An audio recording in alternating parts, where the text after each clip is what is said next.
BJP कह रही है कि एक तो आपने चोरी करी पैसे की, उसके बाद आप सीना चोरी कर रहे हैं। संबित पात्रा ने आज इस बात को कहा अपनी प्रेस कॉन्फ्रेंस के अंदर, एक तो चोरी करी, ऊपर से सीना चोरी कह रहे हैं। और करप्शन के क्रांतिवीर हैं आप लोग, क्रांतिकारी हैं करप्शन के, ये मुख्तार अब्बास नकवी कह रहे हैं। किससे सवाल है? अमीश भाई, उन लोगों का तो काम ही यही कहना, इसी काम के लिए रखे गए हैं। बेरोजगार लोग हैं बेचारे, सरकार में सत्ता में रहते हुए इसी तरीके की भाषा, इसी तरीके की निर्लज्ज टिप्पणियों के लिए वो जाने जाते हैं। लेकिन मैं आपसे एक बात कहना भी चाहता हूं, पूछना भी चाहता हूं।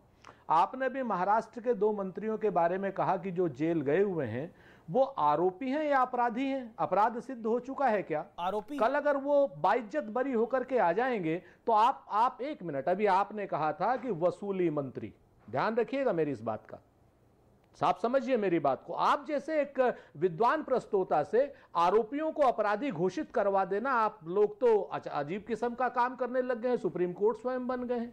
दूसरी चीज, अजय आलोक जी ने भी एक बात कही कि 1,05,000 करोड़ की संपत्ति, भाई स्वागत है। उनके कमिश्नर ने बोला कि उन्होंने वसूली करने का टारगेट दिया था। सुन लीजिए, इन्होंने वसूली का टारगेट दिया था सर, सुन लीजिए, उनको वसूली का टारगेट दिया था, उसी चक्कर में उनकी बेल नहीं हो रही है लगातार, इसीलिए उनको वसूली मंत्री कहा जा रहा है। कल की डेट में अडवाणी की तरीके से, सुनिए, उनको डिफेंड नहीं कर रहे हैं। कल की डेट में अडवाणी की तरीके से जब निर्दोष और बेदाग साबित होंगे अमीश देवगन जी, तो आपको अपने शब्द क्या करने पड़ेंगे। आपको अभी वो आरोपी है, जब बेदाग साबित हो जाएंगे तो बेदाग उनको लिखा जाएगा। सुन लीजिए, अडवाणी को भी हवाला आरोपी कहा जाता था, एलके अडवाणी को भी हवाला आरोपी कहा जाता था। तब के अखबार पढ़ लीजिए आप। आगे भी सुन लीजिए, आगे भी सुनिए सर, क्यों परेशान हो रहे हैं? मैं परेशान नहीं हो रहा, आप परेशान हैं। सोनिया जी को बुला लिया। 1,05,000 करोड़ की संपत्तियां, 1,05,000 करोड़ की संपत्तियां अजय आलोक जी ने कहा।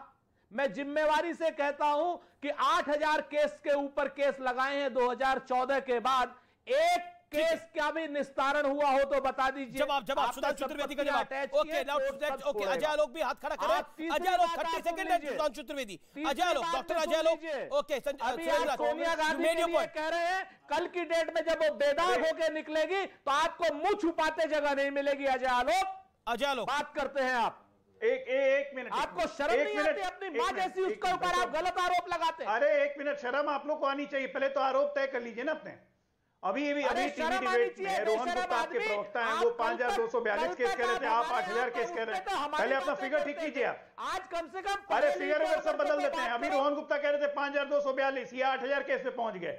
ईडी से इतना डर लगता है तो ऐसी हरकत क्यों करते हैं? तो वो इंसान, ईडी से इतना डर लगता है तो इतनी हरकत क्यों करते हैं? मत कीजिए ऐसी हरकत। आपकी बात और जाइए चुपचाप से जांच में सहयोग कीजिए।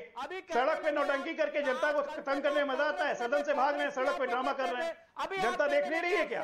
और यहाँ पे निर्लज्ज होकर उनको डिफेंड कर रहे हैं। चलने वाला आपका निर्लज्ज होकर डिफेंड कर रहे हैं आप उनको।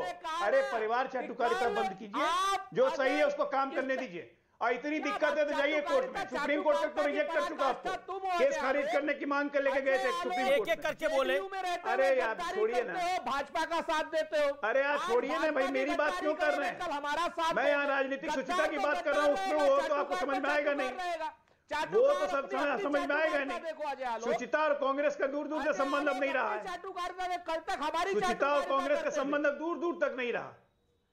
निर्लज्ज होकर डिफेंड करते हैं, निर्लज्ज होकर 3,000 करोड़ रुपए डकार गए बैठ के, निर्लज्ज होकर डिफेंड करते हैं।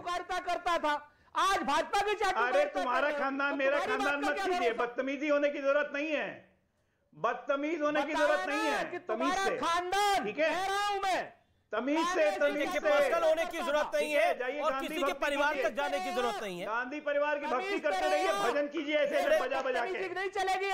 भजन कीजिए, गांधी के खिलाफ भजन कीजिए, आप पैर चाटिए, तलवे चाटिए उनके, यही काम रह गया। आप जवाब दीजिए। आप कह रहे हैं कि तुम्हारा परिवार चाटुकारिता करता था। आप अगर आपके साथ मैं नहीं जानता, मेरी जानकारी में सुरेंद्र राजपूत आपने बहुत बड़ी बात बोली है। आपने बोला डॉक्टर अजय आलोक का परिवार हमारी चाटुकारिता करता था। मुझे नहीं पता डॉक्टर अजय आलोक का परिवार क्या करता था और क्या नहीं करता था। हो सकता है वो कांग्रेस का पक्षधर रहा हो। इस देश में एक वक्त ऐसा था हर कोई कांग्रेस का पक्षधर था। अगर वो कांग्रेस का पक्षधर था तो वो आपकी चाटुकारिता करता था, ये आपके विचार है। अगर वो आपके साथ का परिवार था तो उसको आप कहते हैं ये हमारी चाटुकारिता करता था। क्या आपके यहां पर होना चाटुकारिता करना होता है आपकी पार्टी के अंदर? ये सवाल मैं पूछ रहा हूं आपका, और लेजिटिमेट आलोक से पूछिए ना, आपसे पूछ रहा हूं मैं। आपने बोला इनका परिवार चाटुकारिता करता था हमारे यहाँ पर, क्या कांग्रेस के साथ जो भी परिवार जुड़ा हुआ है क्या वो कांग्रेस की चाटुकारिता कर रहा है या आपकी विचारधारा के साथ जुड़ा हुआ है? आदमी को शर्म नहीं आती इस आदमी को, इसने मेरे ऊपर आरोप लगाया तो जवाब नहीं सुनेगा। ये मेरे बात से मैं चाटुकारिता कर रहा हूं, मैं कांग्रेस का पक्ष रख रहा हूं। सच्चाई का आईना दिखाने पे इतना उछलने लगता है कि इतने बड़े चाटुकार कांग्रेस कि सुबह कांग्रेस की करते हो, दोपहर में जनता दल यूनाइटेड की करते हो, और खड़े हो जाइए शीशा के सामने, देखिए अपने आप को सुरेंद्र राजपूत।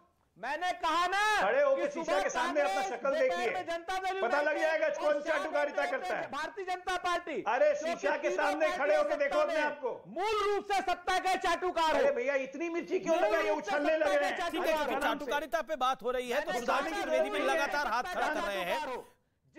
सुधांशु त्रिवेदी एक सेकंड सुरेंद्र जी उछलने की जरूरत नहीं है, पानी पी लीजिए, तबीयत खराब हो जाएगी। अरे कहा जिसकी सत्ता रहेगी उसके चाटुकार रहोगे। तबीयत खराब हो जाएगी, पानी पी लीजिए।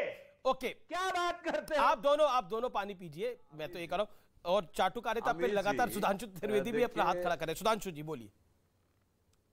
अमित जी देखिए, सुरेंद्र जी आक्रोश में आवेश में वो बात बोल जाते हैं जो उन्हें ध्यान ही नहीं। तथ्य क्या है? वसूली मंत्री का आरोप इन्होंने कहा बेदाग होकर निकलेंगे, तो जनाब आरोप लगाया था आपकी सरकार के पुलिस कमिश्नर ने, आरोप लगा था आपके सरकार के मंत्री पे। अगर एक बेदाग निकलेगा तो दूसरा दागदार तो हो ही जाएगा ना। यानी आपकी वो स्थिति है, उसे मतलब अक्षरशः न लीजिए कि जूते खाने हैं प्याज खाने, मगर होना यह है कि दोनों ही दागदार निकलने हैं, तो जूते और प्याज दोनों खाने हैं।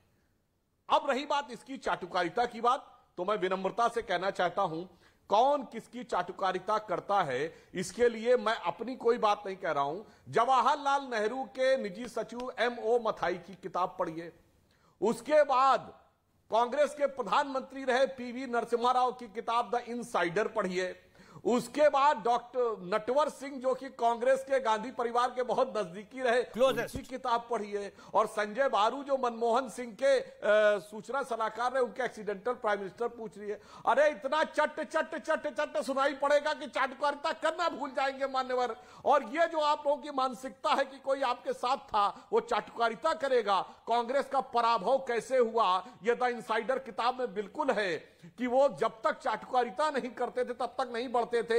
ये नरसिम्हा राव ने कहा है जो आपके प्रधानमंत्री थे, और मैं नहीं मानता कि आपको उनसे ज्यादा कांग्रेस की जानकारी या उनसे ज्यादा कांग्रेस का अनुभव रहा होगा, या नटवर सिंह और M.O. मथाई से ज्यादा आपका अनुभव रहा होगा। इसलिए जाने अनजाने में आपने अपनी पार्टी का भाव बड़े दुखद और विकृत स्वरूप में सामने, ज्यादा दूर जाने की जरूरत नहीं है, ज्यादा दूर जाने की जरूरत नहीं है। हाल ही में हार्दिक पटेल ने एक चिट्ठी लिखी थी, उसमें लिखा था कि चिकन सैंडविच का ज्यादा ध्यान होता था, दिल्ली से आए हुए कुछ नेताओं का चिकन सैंडविच समय पर आ जाए इसका ज्यादा ध्यान होता था। अरे हेमंता विश्व शर्मा ने क्या बोला था? मैं तो कह रहा हूं ज्यादा दूर जाने की जरूरत नहीं है। जवाब चाटुकारिता पे जवाब आपका, ओके, चाटुकारिता पे कई सारे एग्जांपल सुधांशु जी ने रख दिए तर्कों के साथ। हाल ही में जो